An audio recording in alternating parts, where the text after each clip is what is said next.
Greetings and welcome to my channel.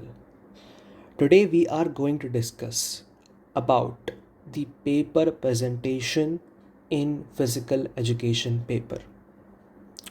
हो सकता है आपके कभी फुल मार्क्स ना आए हो सकता है आपके कभी 60 अबव भी नहीं आए हो, ठीक है, आउट ऑफ 70। मेरे भी नहीं आए हैं, मैं झूठ नहीं बोलूँगा, मेरे को आज तक फुल नहीं आया है, मैंने आज तक स्कोर नहीं किया है पी में। लेकिन ये एनुअल है, ठीक है, बोर्ड एग्ज़ामिनेशन है। हम लोगों ने पी सब्जेक्ट इसीलिए लिया था ताकि हम मैक्सिमम स्कोर कर सके उसमें, ठीक है।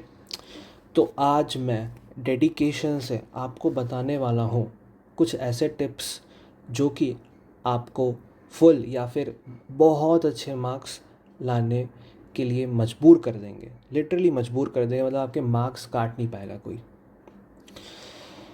तो देखो, अगर तुमने एक भी सैम्पल पेपर सॉल्व किया होगा तो तुमको मालूम होगा कि हमारे पास 5 सेक्शंस हैं, ठीक है। पहला सेक्शन एमसीक्यू है, सेकंड सेक्शन जो है वो वेरी शॉर्ट आंसर्स है, फिर थर्ड सेक्शन शॉर्ट आंसर है, फोर्थ सेक्शन केस बेस्ड है, और फिफ्थ जो सेक्शन है वो लॉन्ग आंसर्स के कैटेगरी में आता है। तो आपको ये बिल्कुल वहम नहीं रहना चाहिए कि हम लोग सेक्शन को इंटरचेंज करके करेंगे, यानी आप पहले सेक्शन सी करें, फिर सेक्शन ई करें, फिर सेक्शन डी करें, फिर सेक्शन बी करें, फिर सेक्शन ए करें। ऐसा नहीं करना है, आपको सीक्वेंशियली परफॉर्म करना है, सेक्शन ए से ही चालू करना है। आपके पास कोई ऑप्शन नहीं है, आपको section A B C D E में ही चलना पड़ेगा, ठीक है। ये पहला रूल है, और ये रूल है, कोई सजेशन नहीं दे रहा हूँ, करना ही पड़ेगा। हो सकता है आपको सेक्शन ए में एक दो एमसीक्यूज नहीं आते हो, छोड़ दो जगह। और कैसे अटेम्प्ट कैसे करना है सेक्शन ए को, तो सेक्शन ए को जैसे 1 2 3 आप नंबरिंग करेंगे तो हर समय एक आंसर लिखने के बाद एक लाइन का गैप छोड़िए, ठीक है। क्योंकि अगर आप इवैल्यूएशन मार्किंग स्कीम का जो गाइडलाइंस है वो पढ़ेंगे तो उन लोग को राइट साइड में मार्क्स देना पड़ता है। अगर आप बहुत ज़्यादा कंडेंस करके लिखेंगे, ठीक है, तो उन लोग को मार्क्स देने का जगह नहीं मिलेगा, जो कि आफ्टर ऑल एक इरिटेशन वाली बात हो जाएगी। आपको आराम से गैप दे के लिखना है, और right side of the paper में थोड़ा सा गैप छोड़ना ताकि उन लोग मार्क्स एंट्री कर पाए, ठीक है।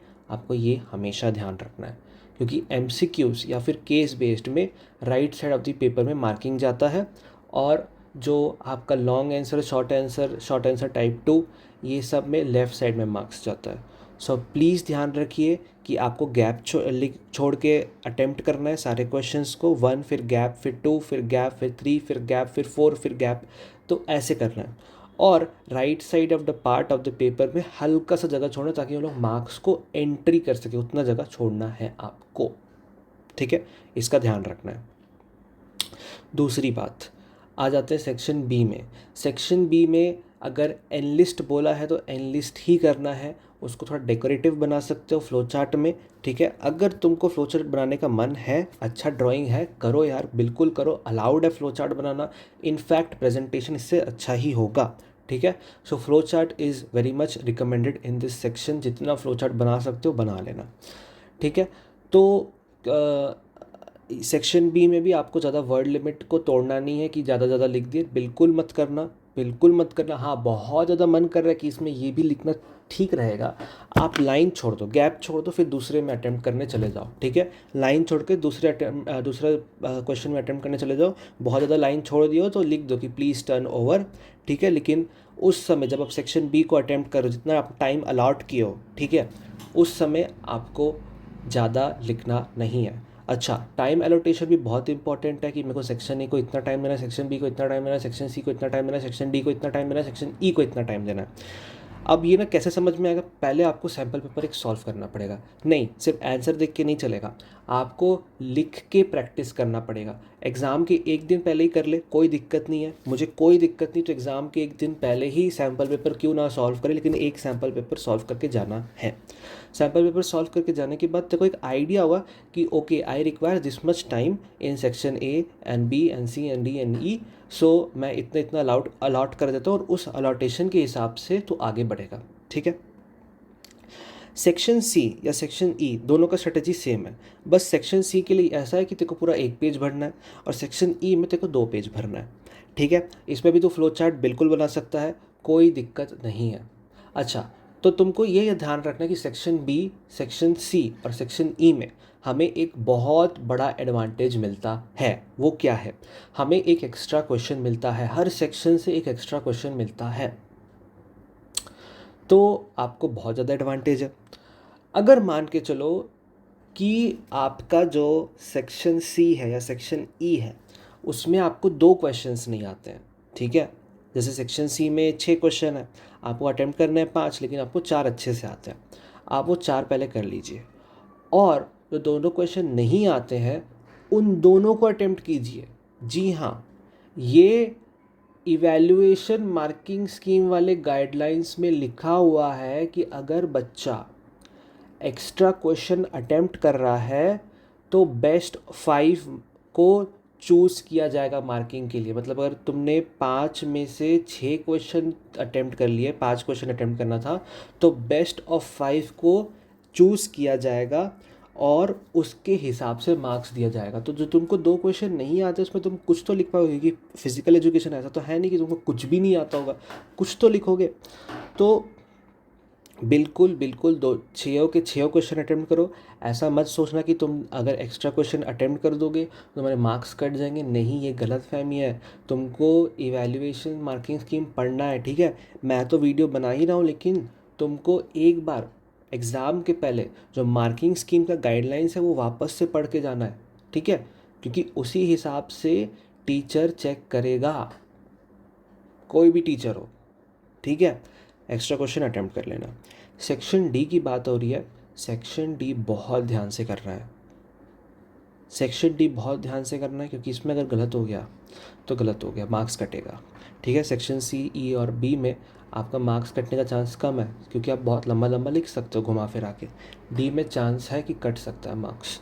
बहुत ध्यान से पढ़ो, बार बार रीड करो इसको। सेक्शन ए और सेक्शन डी ये सब क्रूशियल सेक्शंस है, जैसे कि मैंने मार्क भी किया है, इसमें क्रूशियल सेक्शंस है।